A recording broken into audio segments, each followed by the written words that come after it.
Ladies and gentlemen, from the Microsoft Theater here in downtown Los Angeles, brought to you by Shawn Porter Promotions.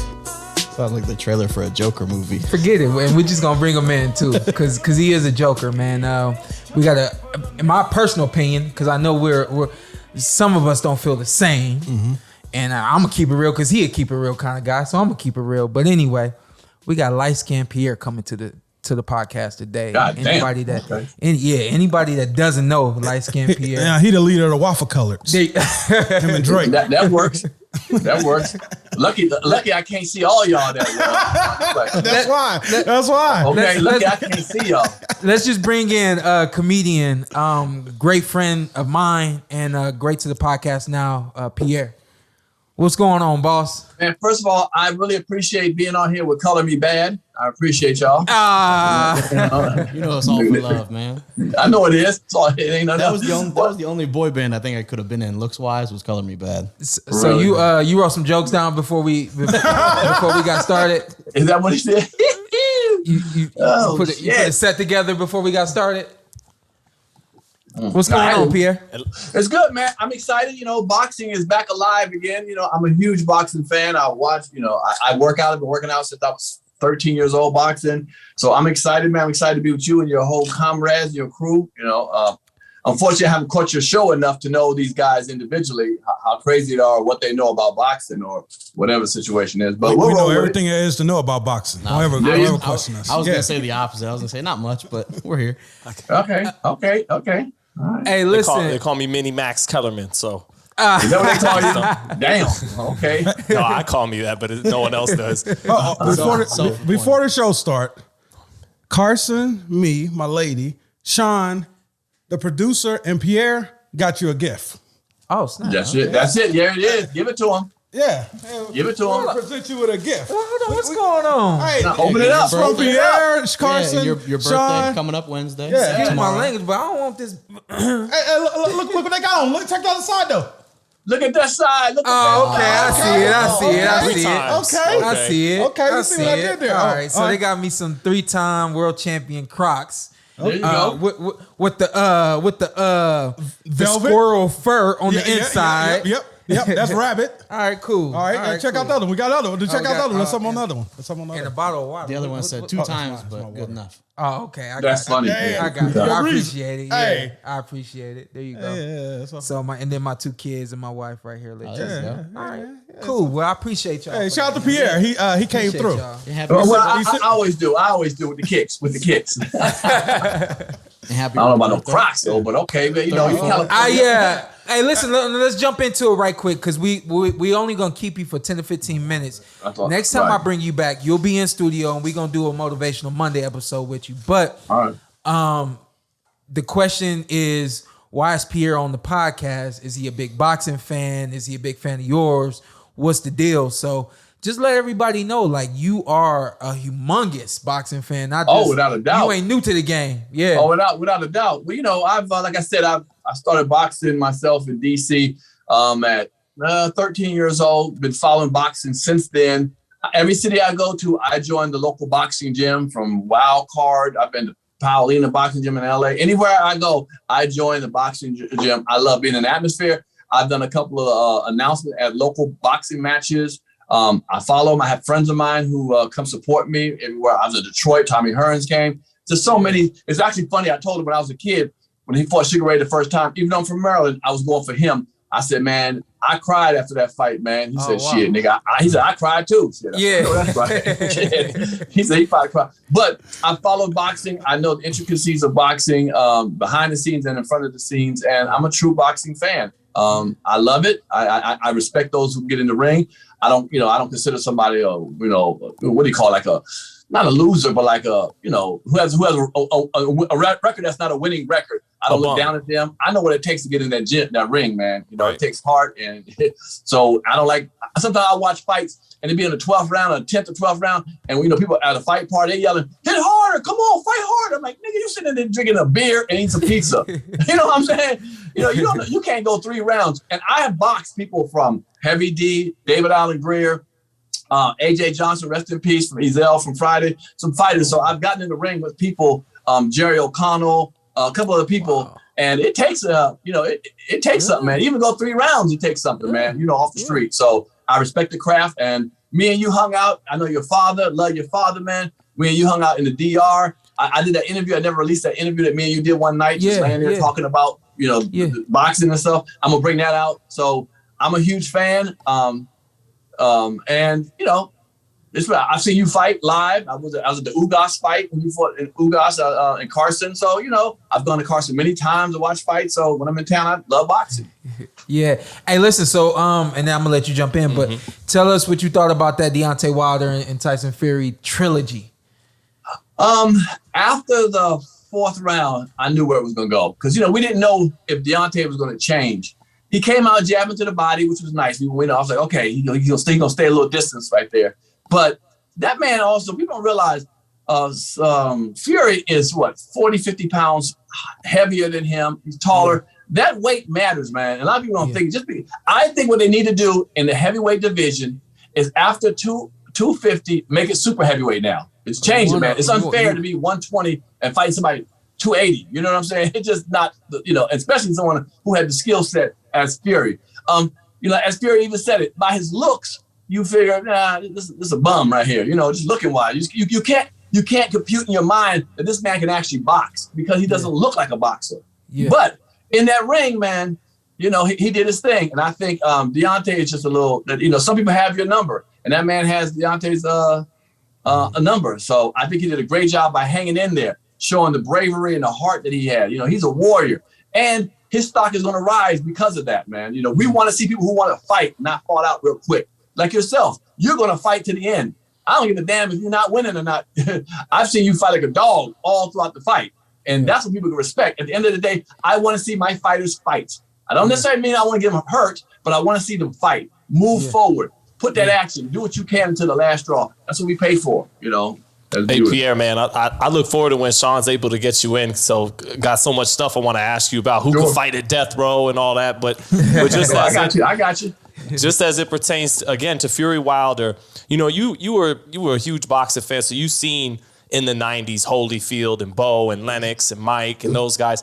I heard some guys who've been around boxing for decades. They say, yeah, it was an entertaining fight, but it was a little sloppy, and they felt that era had cleaner skills, cleaner fight. Did you feel it that way, or is it just it's a different time and these guys are bigger, so it's gonna be a little sloppy? What'd you think, Pierre?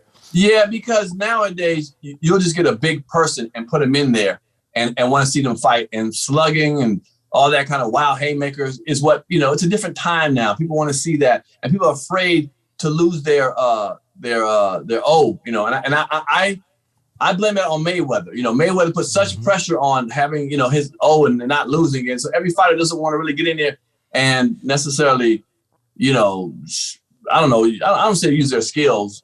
It can be it can be a wild fest. A lot of fighters aren't trying to fight each other. I just feel like when you get with a better fighter, it raises your skill level up too. And back in the 90s, they pitted a lot of good people together. A lot of fighters had to fight each other. If you were in the top 4 or 5 division, you were going to fight within a year or two. Now this shit can be strung on fucking 4 or 5 years of talking on social media, talking that shit. It's basically who can be the most. It's almost like the rap game with the females now. You're now a stripper who can rap. Now you're a social media star who can get in the ring. You feel what I'm saying? So it's more heavy presence on social media instead of skill. Their skills. When I was growing up, it was a skill thing. Now it's like who can act foolish on social media, who can cuss each other out and talk shit. I just saw a little bit of I'm so tired of the welterweight situation. Like Devin Haney and Teofimo. Yeah, all that, and fathers getting it out, yelling. You're trying to build it up. I get the money aspect of it, but that's again, Mayweather made it into that. Mayweather turned it into, and I'm happy for fighters to get their money because it's a dangerous sport. But when it's about getting money, and not fighting the top people, I don't like that. You know what I'm saying? When you can get $5 million to fight the number 19th guy in the world, like what the fuck? You know what I'm saying? People used to kill for each other back in the days to get $1 million, $5 million. They're going to rock and roll with what they had to go with. And there wasn't a lot of this bullshit outside influences, and you know what I'm saying? And people are, get embarrassed. They don't want to be seen as, somebody they don't want to fight. They just talk shit. Like Tio. I was a fan of his. I just feel like he's afraid to get in it with the real deals no more. He got lucky. Not lucky. I don't use the word lucky, but against Loma, You see, he don't want no more of that Loma smoke. He's diverting all that. He ain't going for that Loma smoke no more. And back in the day, that's why I give Deontay such credit. He went back and wanted to fight the man who beat him. You know what I'm saying? He said, fuck it, I want to get back in there. And the guy said, you know what? I'll fight you too until the last fight. They had to, sanction the shit to make it happen. But I want fighters to fight each other who want to fight. And I believe in my heart, I'm not just saying because my man up here, but Shawn wants to fight the best fighters. I believe it. Now, maybe I'm, from the outside looking in, but, Shawn is not the number one fighter or number two fighter in the welterweight division. So I see, but at least he's trying to go up and fight the best there. There's dudes that are, at his level who want to fight down. They're looking for the lower people. The number 5 welterweight wants to fight the number 15th welterweight. Like, what? Your desire to fight that dude? Why not fight up? Fight the best of the group. And I think back in my days, the 90s, I'll say, they fought the best people. They weren't going for that bullshit. That's what I was about to say, Pierre. In the 90s, I felt like the heavyweight division was much deeper than it is now. I think now you got 4-5 guys tops who are like, you got to take a deep breath when you even say elite, because they're like on the brink of being elite, and then so on and so forth. But right now in the welterweight division, I ask you this, and then we're gonna let you go, and then like I said, man, we'll definitely get you back. But the welterweight division right now is deep, extremely deep. I would say as deep as maybe 8, maybe even 9 of the top guys are elite and can be world champion. And of course, my big fight coming up with Terence Crawford. Of course, the world, my audience, everybody wants to know your thoughts on that fight coming up. You got a task in front of you, brother, and you know that. Terence ain't no slouch. He's been fighting since he was a kid, little boy, so he knows what he's doing. But I'll always say this, on paper, you might not look like the winner on paper. But I'll tell you what, when it gets in the ring, it depends on heart too. And that's something I'll say that you have. You have fighting, grit, and heart, and you have some skills. You do have skills. So I believe you're the type of person that can upset a situation, because you're going to be in there for 12 rounds. If he knocks you out, he has to knock you out. And they're going to pull him off of you. And a lot of fighters don't want that. And you're the kind of fighter that can give him that kind of problem. You have skill, but you have that heart and that determination. And a lot of fighters don't have that anymore. They go in for the money. They get it real quick in and out. So I'm going to be rooting for you in the fight. You're my boy. I'm going to root for you. I'm going to shout out for you. I think you're the person that can do it. But it's a task, brother. It's a task. That dude ain't no chump now. But we all know that, though. And that's the beauty of it. I ain't mad at you. I ain't mad at you for saying that at all. You know what I mean? No. Because it goes back to what you said before. Like, if it wasn't a challenge, if it wasn't a task, I wouldn't be in it the way that I'm in it right now in terms of my preparation for the fight. So I think all the way around the board, when you take a look at it being the challenge that it is, who it is, that task is like, it makes me giddy, makes me want it even more. You know what I mean? So and looking at in a short span of time, you taking on the top 2 guys in the division with quote unquote the boogeyman, boogeyman. And look what you did to the first one. And I'm a big Errol Spence fan. But dude, you was nothing but a slight knockdown away from a draw. You know what I'm saying? Let's be real now. You was not looked upon to have even gotten that close with him. They thought he was going to clean your clock and end you in that fight. A lot of people thought that. And you woke a lot of people's eyes up and say, hey, man, damn whatever you thought about any other fight I did. When I fight somebody, I come to fight that individual. Each fight is different. And I'm bringing it for this situation. And I expect the same person to come for Terence Crawford the next time on November 20th. Hey, Pierre, I got to rock with my boy. My boy's been Earl Spencer came, Devin Alexander came.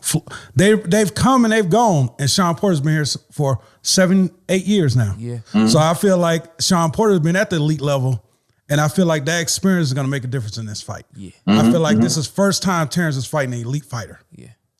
You think so? You think so? Yeah, you can't name nobody on this resume that's elite. Oh, Terence. I'm sorry. I thought you were saying Shawn. No, the hell no. That's my guy. Right. So I feel like that's going to make a difference in this fight. And I'm going with Shawn. I said something crazy, but I'm not going to say it to Shawn. I said it to everybody around. But I got Shawn. I got Shawn big time. Well, let me tell you, this fight is not going to just be skill. It's going to be heart too, because this brother. Mm-hmm. And I'm not saying that Terence don't have heart. I think he has heart too. But we're gonna get down to it. I just think, look how much bigger you shine, Shawn, what you did with Earl. You know what I'm saying? Even in a losing battle, you became a winner. Let's be real. Yeah. You shocked the world that you even brought it to him, and you wasn't backing up. No. And you have an awkward fighting style. You almost like a football player. You bend the nigga's chest all day long. Yeah, you bringing that back. You bringing that back. You know, you worse than a Swedish massage, motherfucker. You hit nigga all kind of back. What are you talking about? Shit, well, if a nigga twists in front of you, it's his problem. That's his problem. Your hands are coming and shit. So Pierre, hey, shout out your social media stuff, and shout out your podcast so that we can get everybody to watch. All right, no worries. My podcast is Pierre's Panic Room. Definitely check that out. It's on YouTube. Oh, you want to do that again? Yeah. Oh yeah, a big ass cup. You know how I roll. Right. Yeah, okay, shit. Cup bigger than your head, man. Yeah, well, damn near. But here's the thing. My Instagram is Comic Pierre. For your fan base, let me spell it. I know y'all.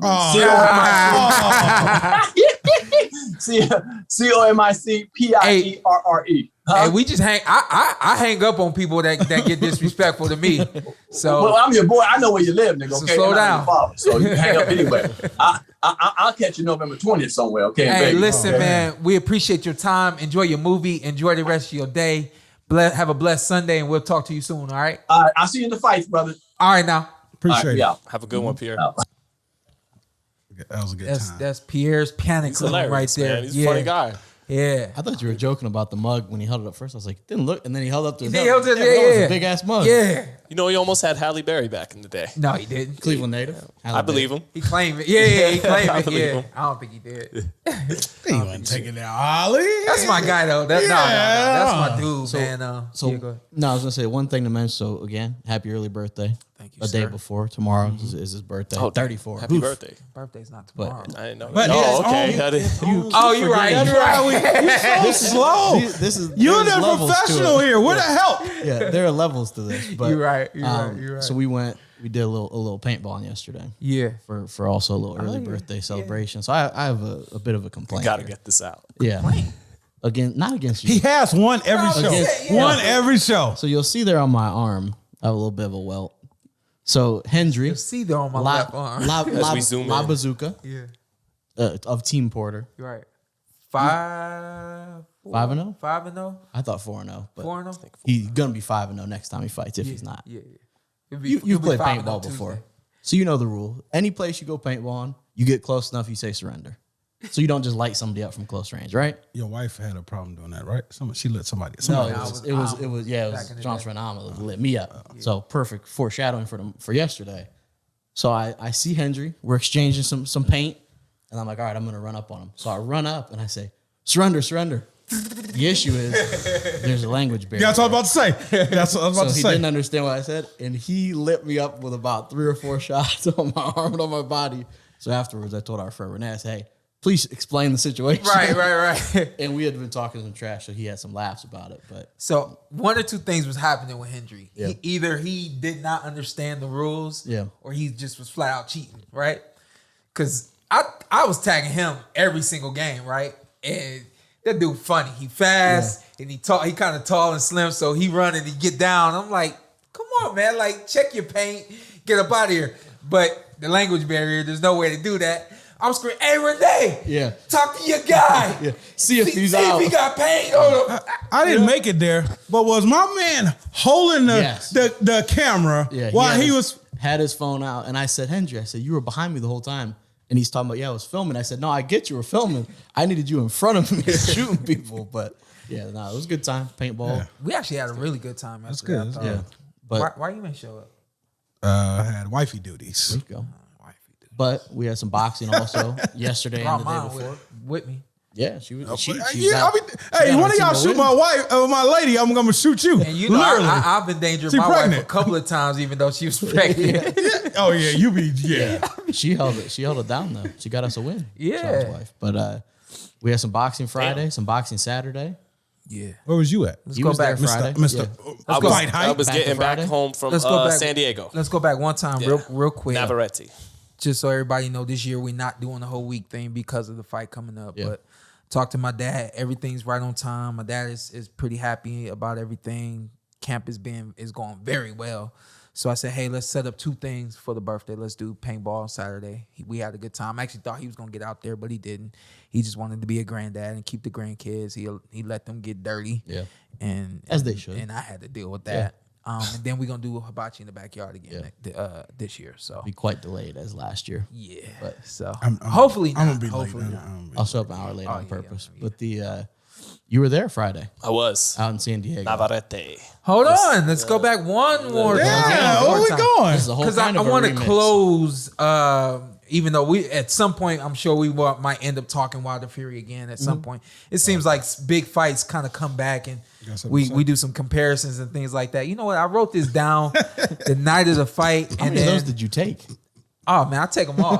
Yeah. They're gonna throw them away anyway. Yeah, I'll take them all. So, but anyway, so I wrote this down the night of the fight, and I was Roses like, are red, I was like, violets yeah, are blue. right. I was like, I can't bring this up on here, but I'll just keep this for the podcast. I didn't bring it up last episode, and I may not even bring it up this episode. So let's just leave it here. All right. If by chance I need it, I'll go to it. But I want to do a little bit of damage control really quickly. Okay. I think that people see what I say on not really on the podcast. I don't think. I just think that there's like public interviews that I do, and they kind of cut them up and stuff like that, and kind of the image or the understanding is not what I need it to be, and so that's why I'm talking about doing a little bit of damage control right now. I talked about us not looking at Deontay Wilder as being a great boxer, and that's not what I meant. In the sense of him being one of the greats of this era. I think your quote was "great heavyweight champion" was the concern Okay, so because he is a great heavyweight champion, 10 title defenses.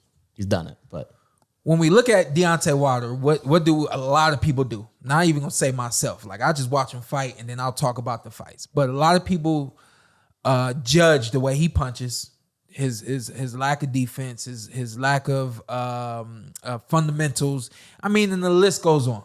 And what do people talk about? They talk about him having the big right hand. And if you can't set up the right hand, then what's he going to do? And we've seen time and time again where fights have gone pretty late and then he gets a late knockout. Yeah. Of course, fights where he gets a first or second round knockout. But in between that, the picture is painted. If he can't knock you out, then he can't win the fight. And so my thing when I was talking last weekend about us not looking at him as one, I probably said great champion. It's not what I meant, but as one of the great fighters, what I meant was the expectation that we have of Deontay Wilder to quote unquote change and to quote unquote have this out of nowhere great jab, out of nowhere great defense, out of nowhere have these great fundamentals that he hasn't had for 30 odd something fights. Stop looking at that. Stop expecting those things to become okay to great.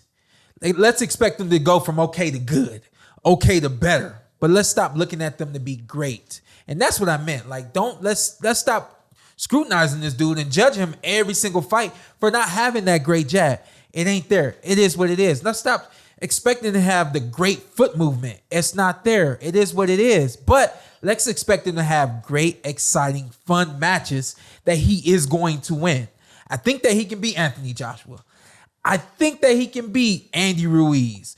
I think that he can beat Chris Areola. He's already beat Chris Areola. And I know he could beat Andy Ruiz. Right, but some of those big fights that can be fun fights to watch, that's what I'm talking about. Let's look at this dude to be in some great, exciting, fun matches and stop expecting every little thing about him to all of a sudden mysteriously become great. So maybe to summarize, appreciate Deontay for what he is. Appreciate Deontay for what Don't he try is. to get him into a certain box of a fighter. Just because I appreciate think him, we've done great that all the heavyweight. way to this point. Yeah. Well, I mean, he's there. I remember, there's a they romanticize the guys like Ron Lyle and Ernie Shavers who could punch like hell, and they like to romanticize the problems they gave Foreman and Ali and Larry Holmes. And Deontay accomplished more than them. Mm-hmm. He the other two guys you could consider in his power range are Tyson and Foreman, Right. that actually won belts. So he's one of the rare one punch knockout artists who actually got to the title. Right. And I know there's four. The title for and I mean it's 4 titles now as opposed to 1 or 3.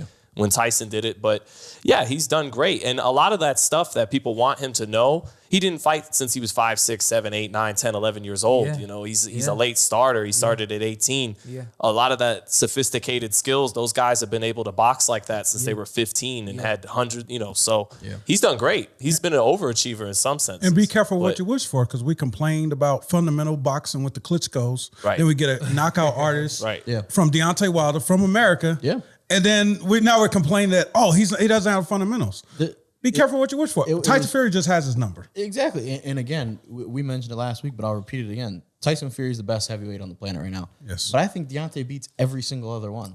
Like, I don't think he loses. It's He something. could. He's the same. It's something That's the that big tells question. me he Is he beats gonna be the Anthony same? Joshua. Yeah. And like it's just he- something about it. And he could I lose. think he would've. could lose to Joshua, but that's, again, you're talking about the second and third. I mean, Usyk's kind of in there. It's tough because he's new to the division, but Right. like, he's the second. He could be arguably the second best heavyweight. As long as he's still the same when we see him back. Yeah, and you know? of course, I hope he is. Obviously, heal up with his hand, but Then the other side of that is, I think that from me talking about Deontay and publicly, this podcast, so on and so forth, for some reason, people think that maybe I don't like Deontay or I'm not a fan of his.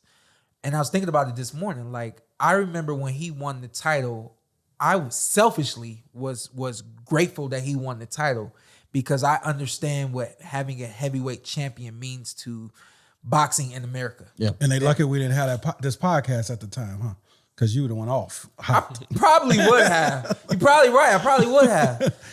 And so selfishly, when he won the title, I'm like, all right, cool. Like, everybody is going to benefit from him being a champion.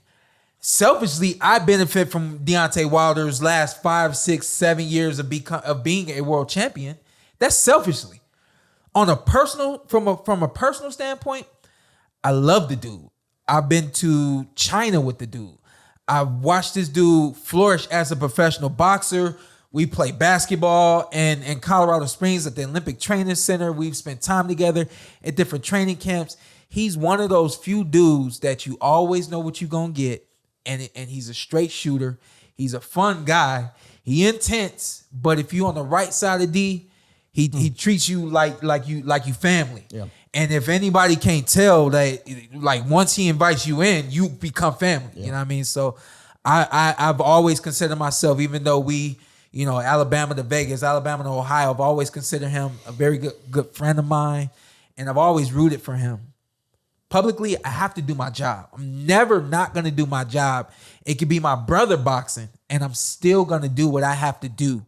If my brother's doing something wrong, or I think something could be better, so on and so forth, I'm always going to say that. There's something inside of me that can't ignore, like, doing what's right as a commentator, doing what's right as an analyst.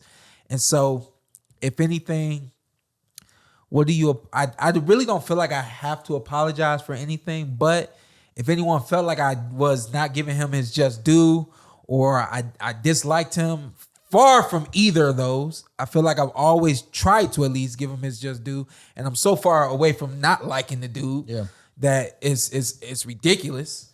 I'll go ahead and say it now. Like, I was sick after the second fight, and I told myself, like, I did not want to work after the fight was stopped.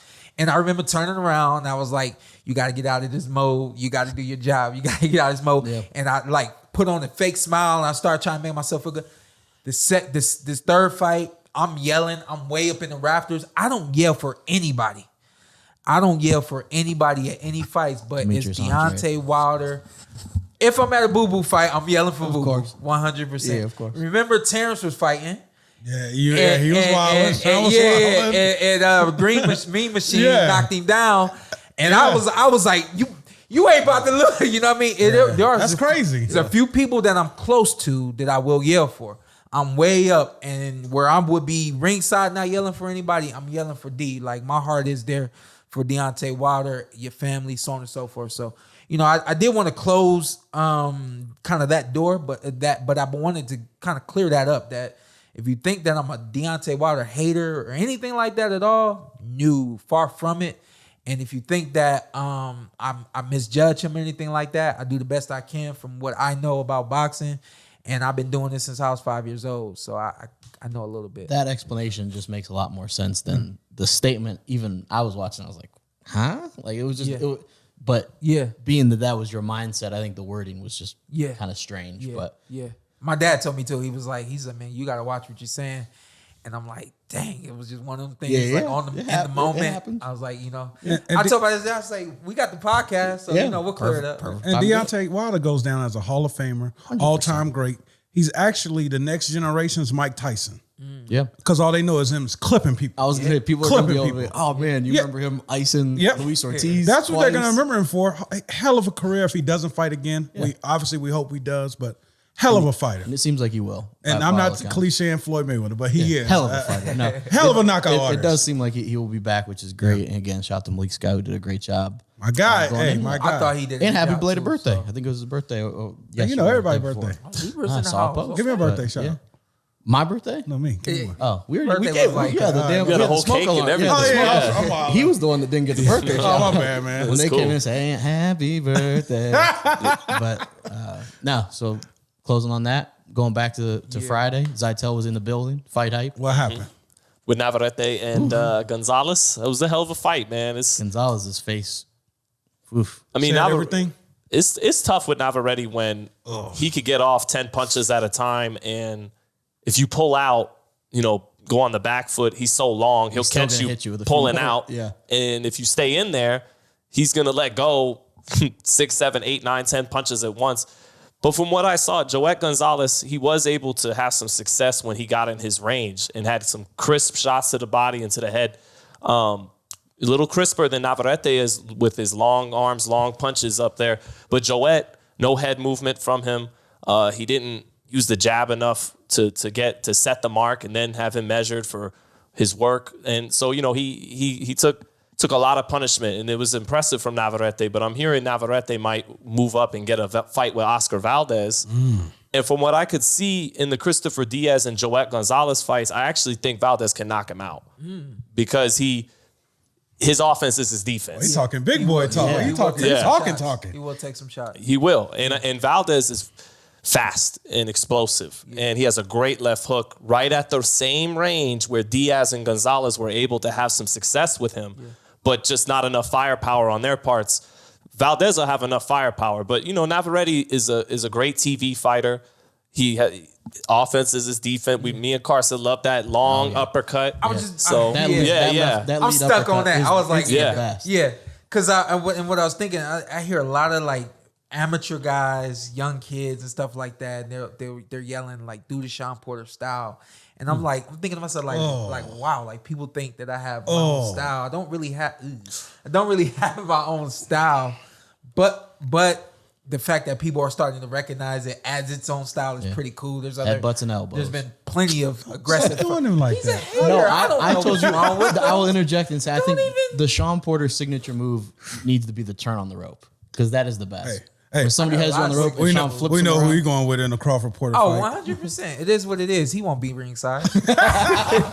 I'll be up there like Sean said he was up there. But saying all that to say, Navarrete, he has his own punch. Yeah, oh yeah.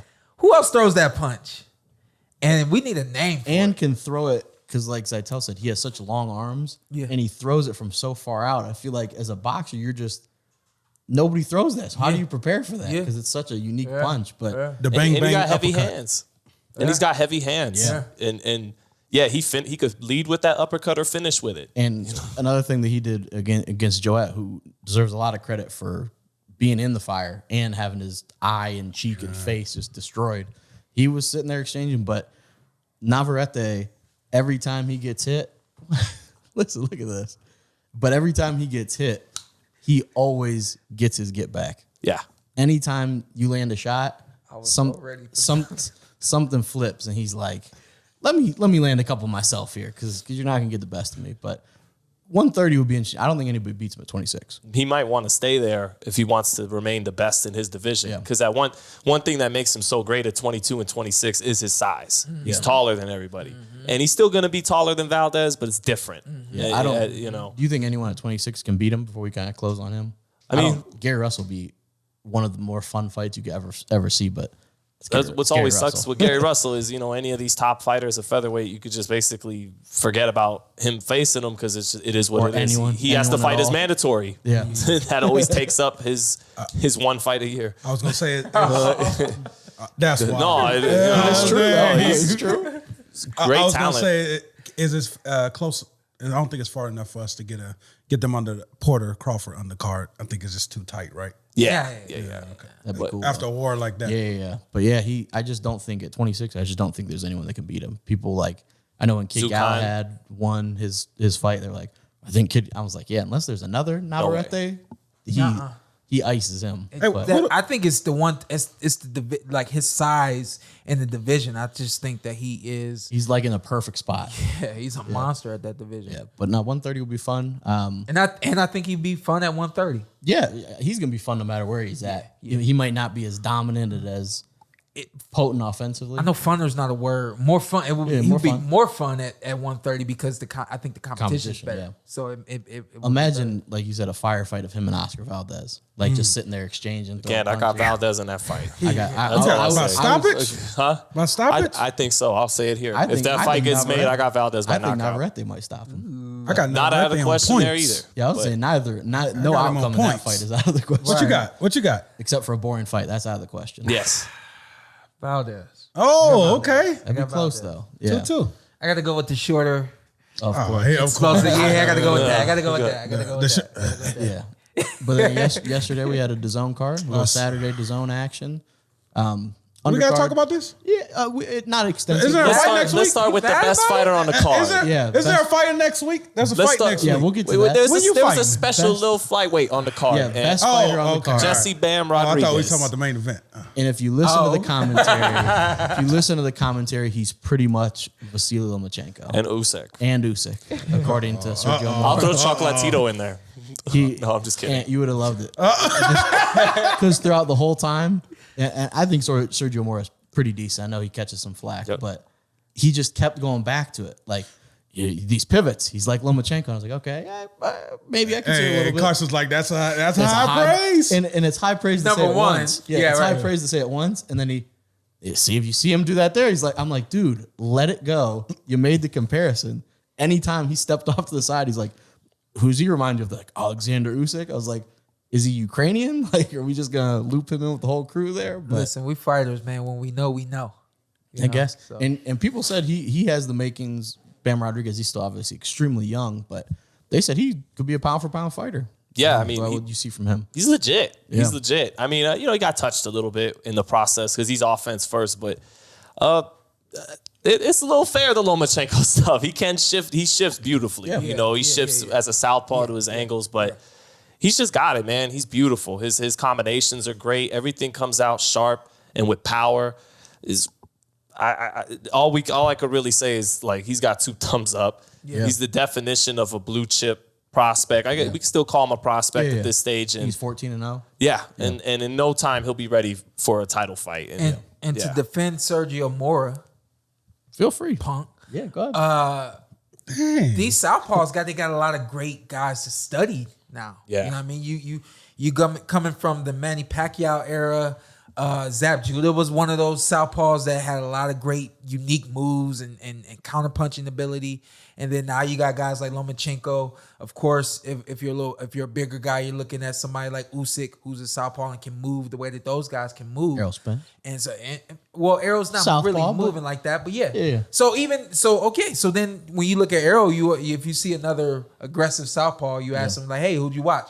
More than likely, he watched Errol Spence Jr. So when you talk about a guy looking like another guy, having moves like another guy, you got to consider that dude more than likely Probably is watched like him. watching him and emulating him or taking his moves and kind of molding them into his own. You know what I mean? So at the same time where you're saying, all right, Sergio, slow down, we get it. At the same time, Sergio could be right. Like he probably looked at Lomachenko's like, that's what I'm And gonna that's do. not even just boxing. That's any sport. Anytime very somebody's true. coming into a A draft, comparison. it's player comparison. Hey, who does this guy look like? So, and then Mark Castro gets a knockout in the co-main. Soto loses. The Gonzalez loses his belt. Talk about that more.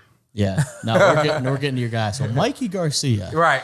Last week we sat here, myself included, say, hey, just get the rust off. Get in there, get the rust off. I even said maybe get him out of there early. He didn't. He lost. He did. This dude laughed about it. Like, why are there people out there who are Hey, it was wow. happy. Hey, wow. Somebody on Porter Way Podcast made a meme about it on the Porter Way Podcast. Yeah. That's Yeah, crazy. it was- Porterway did that? It was. It was Porterway just- didn't do that. It was just very. I laughed. I laughed because it was. There he is. Oh, he's scared. Get out of here. Oh. Good morning. Can we get a Porter Way? Uh-oh. Oh, the Oh, you mama. got the Browns jersey on. Mama. Hey, here we go, Brownies. Here we go. He didn't even do it. I laughed because it was so. Mama had all his attention. He was like, I'm in trouble. You ever laugh because something's so like surprising? Like there's nothing you can do but laugh. Because I was shocked. Like I was like, this was supposed to be a stay busy fight or Just get busy back fight. in the ring. Stay busy. Get busy, yeah. Shawn Paul, but it was just Great song. Yeah, he was just supposed to get in there, Do you know that get back in there. Shawn Paul, You know it, Sean. you'd know it if you heard it. But You were alive in 2003. Yeah, yeah. It was, and I don't think Sandor Martin had a great night.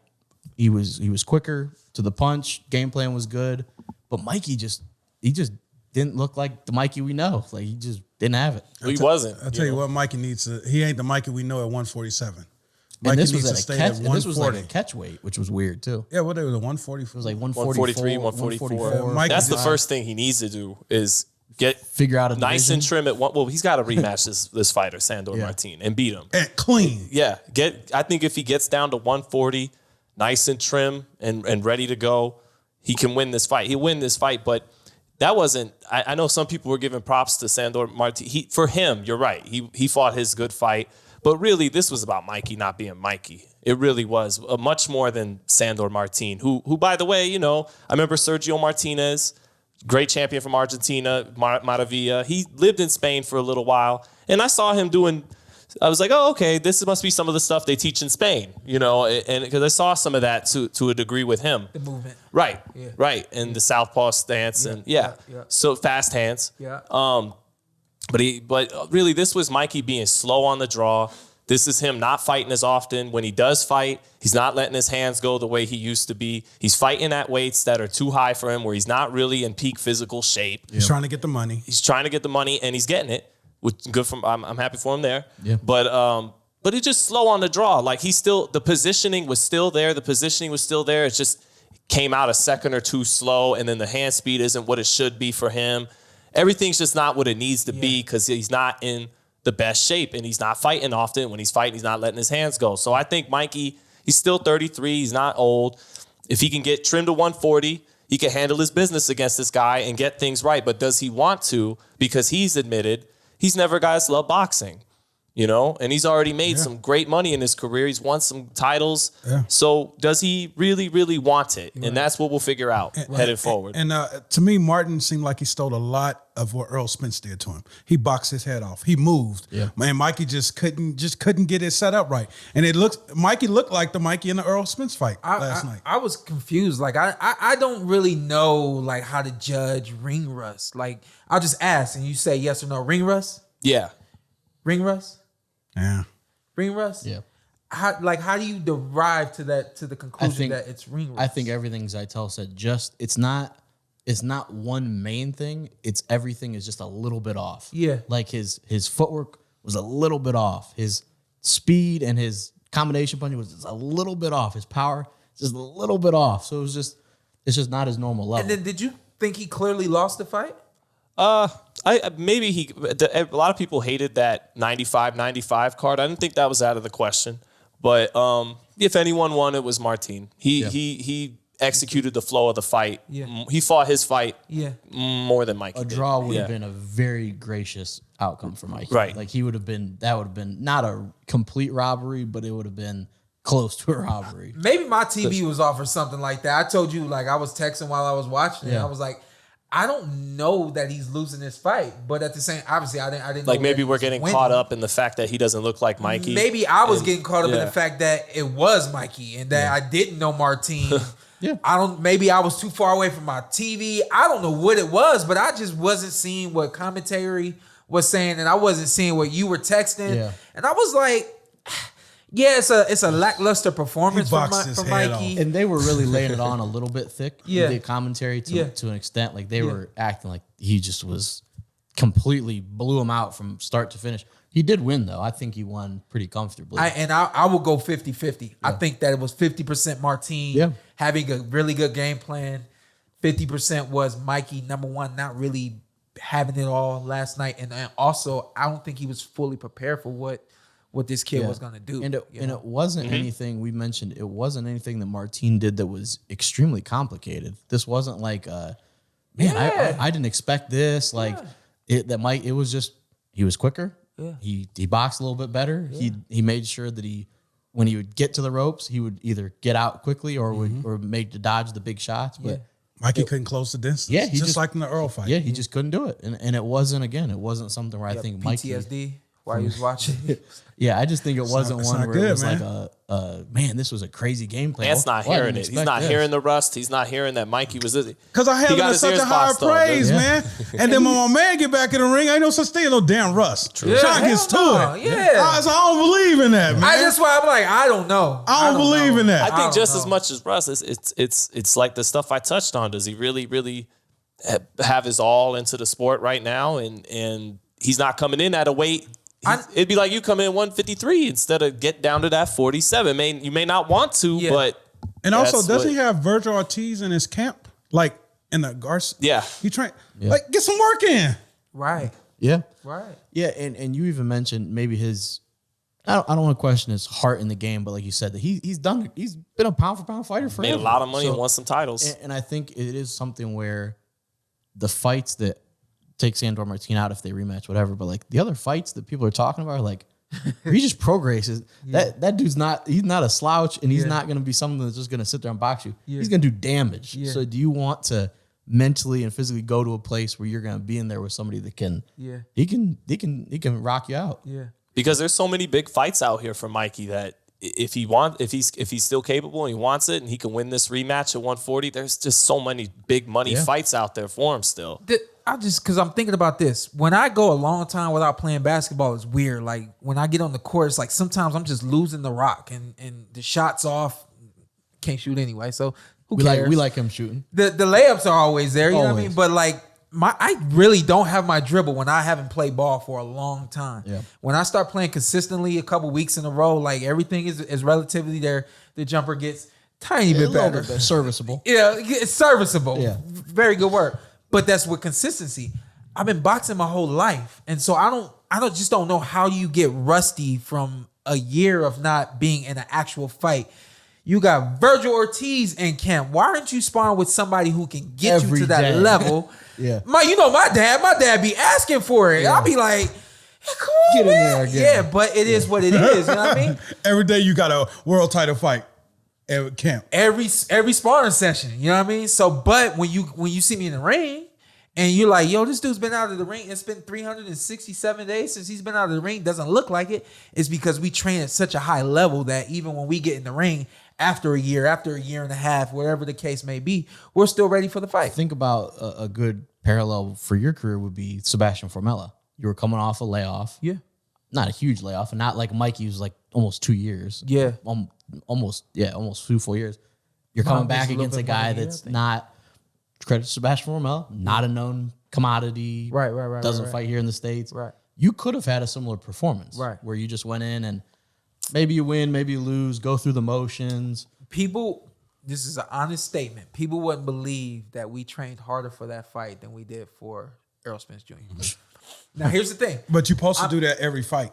It's supposed to do that every fight. And here's the thing. I'm not going to say we train everything harder, but I think you were there. We got you out in the desert. We sparred harder for that fight than we did for Errol Spence Jr.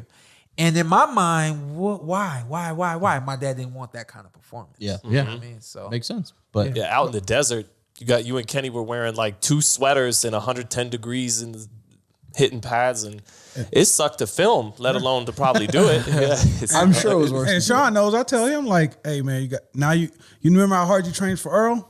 it wasn't You good gotta- enough. it's You gotta got to stay train there even and harder. get higher, yeah. So if you don't complain, motherfucker, keep moving it. Yeah.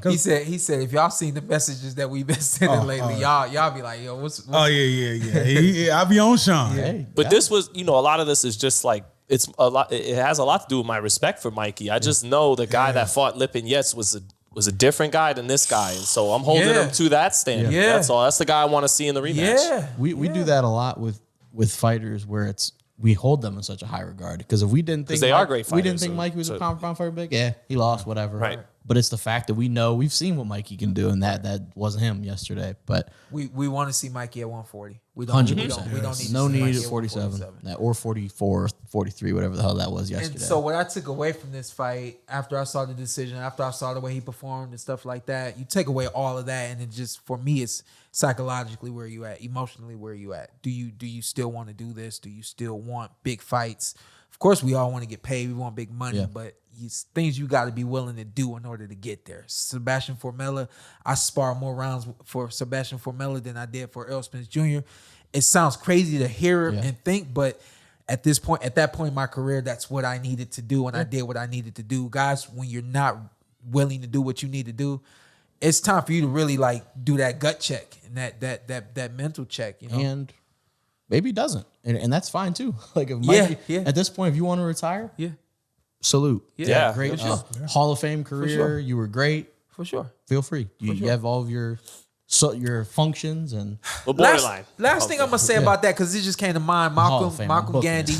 Shout out to Malcolm Uh-oh. Gandy and My Dust Clothing. I was dropping him off at the airport. yeah. And random thought came to mind. I said, yo, it's crazy that the average lifespan for a running back in the league, is it 4 years? Something like that. Yeah. It's like 4 or 5 3 to years. 6 years. 3 to 6, There's always 4 to one. 5. There's always one that pops up, and you're like, "Hey, he's the new guy." Then Yeah. Wait, he retired He's gone. yesterday. Yeah. And like it goes on and Yeah, it it's goes just a on. cycle. Like, yeah, the one like David Johnson is the one that really like jumps out to me. in Feels like terms a of- recent phenomenon. What? Like Yeah. last 10 to 15 years. Yeah. Yeah.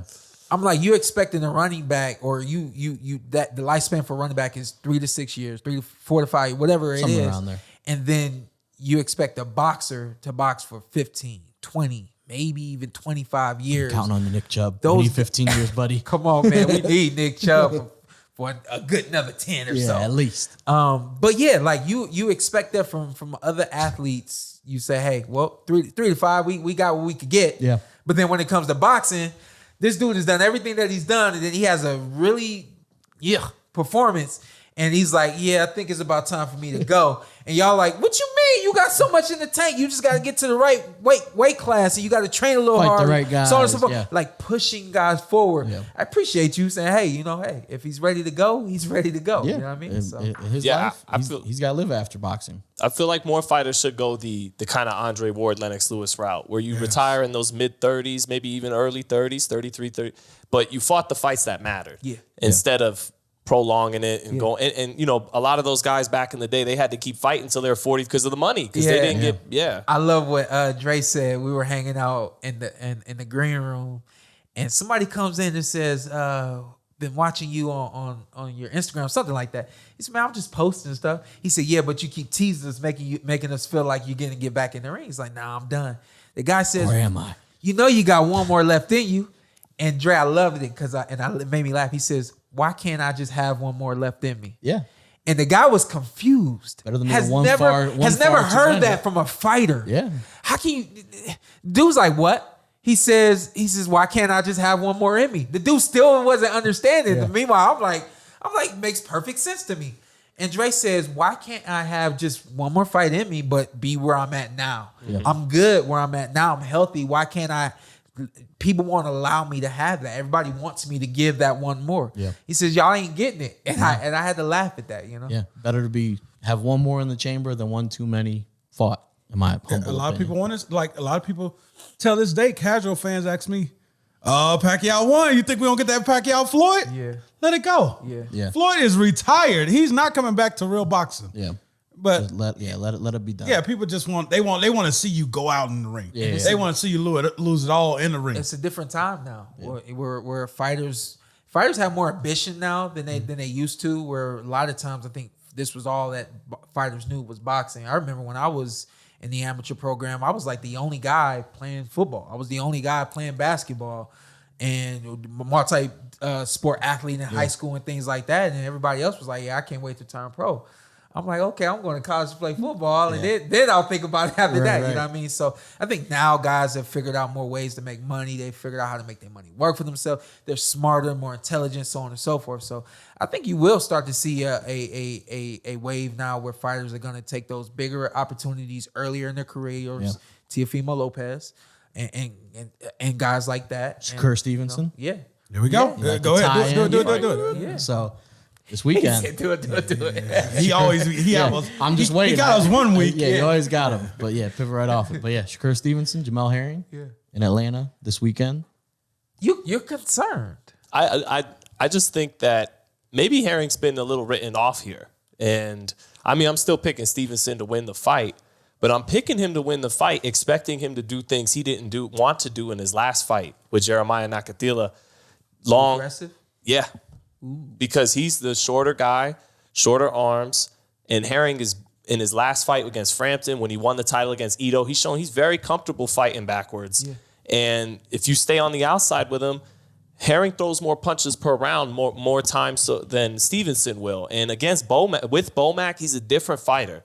He's a much better fighter than he was with Mike Stafford. Yeah. Stafford kind of had him fight in a more aggressive style. Now Bomac moved him down weight and has him using that length. Yeah. So he knows how to use that length. And I think Stevenson will have to do things he wasn't willing to do against Nakatila. I think he will do them. Stevenson's a good body puncher. He's sharper. I think he punches harder than Herring. You know, Stevenson's not known as a puncher, but I think he punches harder than him. Yeah. And the question for Herring is, you know, how's he hold up when this kid starts hitting him, basically? Yeah. Can he take that straight left? Because I think Stevenson's straight left hand is going to be a problem up top and his body shots down low. But if Herring can hold up to that and withstand that younger man's energy, that younger man's ambition, and hold tough, I think he'll hold. Then we're going to have a better fight than people think. I think we're going to have a better fight than people think. But do you think that Shakur's last performance is going to kind of make him feel like he's got to be aggressive in this fight, or you think he's going to come to the ring and do him? Might be a good thing. Might give him that chip on his shoulder to really extend himself offensively and really get in there. And I remember this. I felt like it was the same thing with Andre Ward. I felt like Ward had like one Alexander Brand before Kovalev. Yeah, no. Even like way back. I think he was either on ESPN or early on HBO where he had an okay performance. He won, but he had an okay performance. I even got knocked down. Was it Boone? Darnell Boone? It might have been Boone. I think after Boone, it was that was like real early. Yeah, it was real early. Yeah, I think after Boone, it was like kind of like a switch for him, a mental switch for him, and he just kind of started to transform. And I feel like that could be the same situation where Shakur, where he's hearing everybody saying he's not who we thought he was, and he was boring and things like that. My man gets on social media and apologizes. I was like, yo, do you? If they don't like it, then make your adjustments, but don't apologize for what you. This is who you are. Come to the ring and be something different. So I'm expecting him to be a different, a better version of himself. Not a completely different. I'm aggressive. I'm coming to get you. Just a different, aggressive in a Shakur Stevenson style. Yeah. You know, he's gonna be himself, but he'll be the one, I think, stepping forward, stepping in. Yeah. And then also Herring's 2 losses, even though he's a lot better now, were the southpaws. Yeah. So that's definitely something to consider for Stevenson. So I expect Stevenson to win, but I think if Herring holds up and then it'll be a better fight than people think. It'll more entertaining fight than people might think. I think it's going to be more entertaining than people think. I wonder if, going from what you said about the kind of the response to his last fight, and then also my one criticism of Shakur going into this fight was just some unnecessary trash talk to Jamel Herring, who's like the nicest guy in the world. Second. Third. Relax. Would you stop? But if he's the third nicest. Pound for pound, number one. We come up it's with a new close, guy. Sean. He's a nice guy. But it was kind of strange criticism. Like, man, you were telling me in the gym that I was doing a great job. I was like, what the hell else is he gonna say? Like, why would he not? So I wonder if it's a combination of Shakur's been very demonstrative about this fight. Like, I'm gonna knock you out. Like, you got to choose one of us. You can't rock with both of us. And so I think you factor that in, and that people criticize his last fight. I wonder if we will see a little bit more offense because like okay, you thought I was boring, and I've told you I'm gonna do damage on this guy. Maybe I do have to put my foot on the pedal a little bit. I think maybe putting his foot on the pedal against a guy like this could get him in trouble. I think it's a necessity thing, though. Like, not so much even, it's a stylistic thing. You know, this guy, you got to put a little pressure on him, break those pipes a little bit, make him feel that youth, and I feel break like him down. You can't break a guy like Jamel Herring. He's been through so much. The military, in the ring, outside of the ring. I don't think you can break that guy. That's one of them guys, like a Porter. Certain guys, I don't think you can break them. I feel like he's one of those guys. I think if he can break him, holy shit. And we said before, I think Shakur. I think you mentioned it with Devin. That Devin could be a guy you think is top pound for pound. I think Stevenson can be I think he can be in the top 5 pound for pound fighters, not too far out. So I think he wins, and I think we see a little bit more offense, but maybe not that much more offense. I think he's still going to be able to just be himself, box. But we see a lot of offense from him. This is going to be a great fight. This is going to be a great fight either way. Because Jamel's not going to go in there, and Jamel's not going to have a stinker. He's not going to go in there and it just be a boring fight. And why are you pointing at me for? Because after this fight, you guys going to be behind the 8 ball at top fights of the year. Ooh. We've had some really good fights. Yeah, man. Some fights came out. Yeah. You right now. And you even one guy in your camp ahead of you right now. Who? Hendry. Malik. No, chill out. Malik. Mom, look at mom. I do think Stevenson, his trash talk is, I get it. It's good easy for to the grasp. sport. Yeah, it's just we're not friends. He's a Jersey kid. That's like we're not friends in this F you. Yeah. In this straight like that. I get what you're saying, and I get that's kind of he's that guy. That's how you grew up. That's fine. I get that. I'm fine with that. But it can't just be for everybody. It can't go to like an unnecessary place. Not that it's been vulgar or anything crazy, but it's like if somebody says something crazy to Shawn or like keeps going at Shawn, we're gonna be like, what are we really doing? Who's talk disrespectful to you? Any fighter other than Adrian Broner? My man, I'm at the press conference. He's talking, and I look down, and you're laughing. I'm hot. I'm completely hot. And so now I got to give you the nod. Like, you're right. That was funny. Kenny took care of that for you.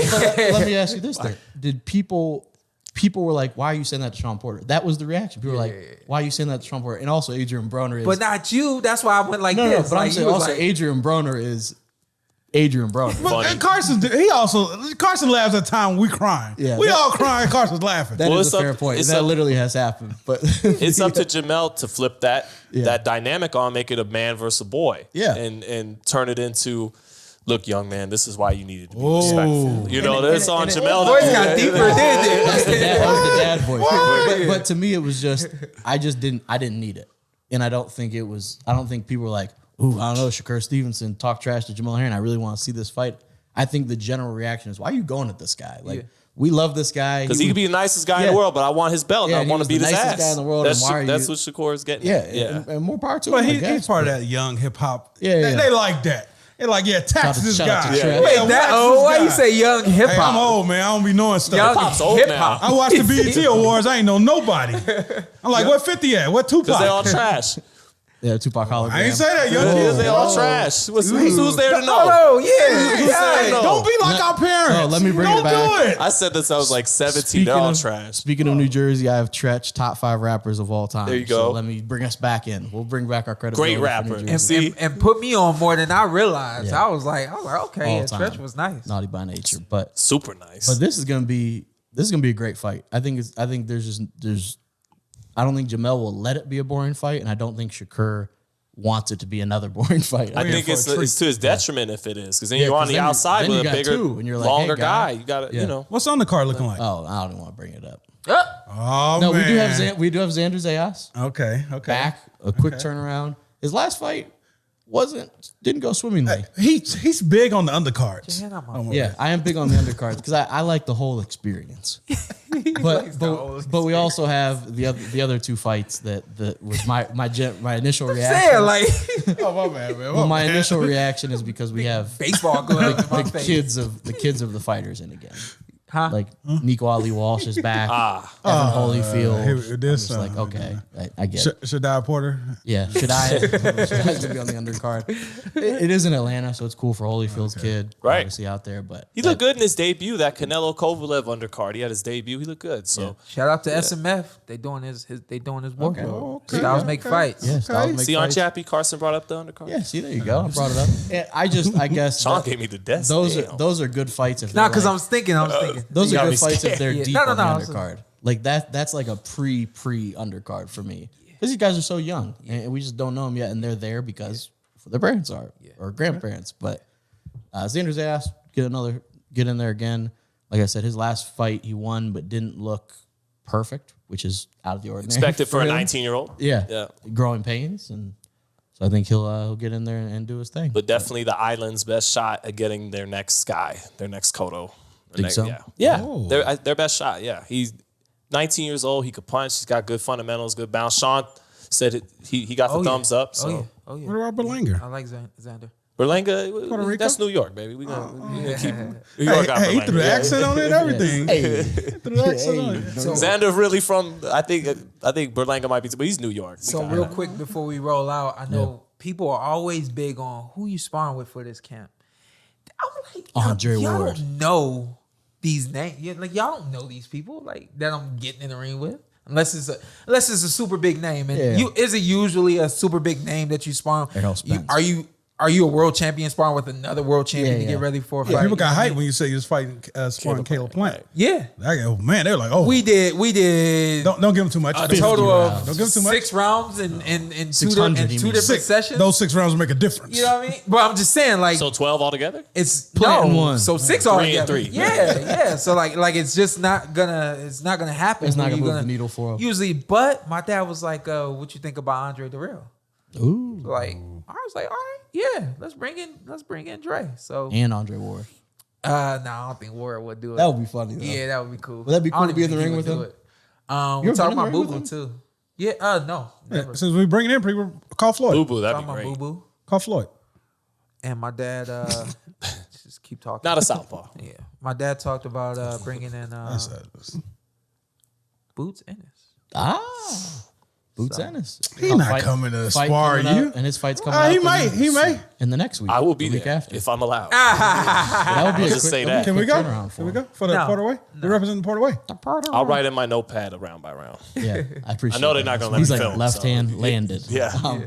Yeah. No, I think it is what you were both saying, where it's like if it's a huge name, everyone's like, "Oh man, did you see sparring with him?" But if it's a guy, like a lot of sparring is just really good young fighters or guys that fit a style. So kind of is what it is. Hey, all them but- names he just dropped is headlines for other YouTube channels. Oh, for they sure. taking that running with it. Yeah.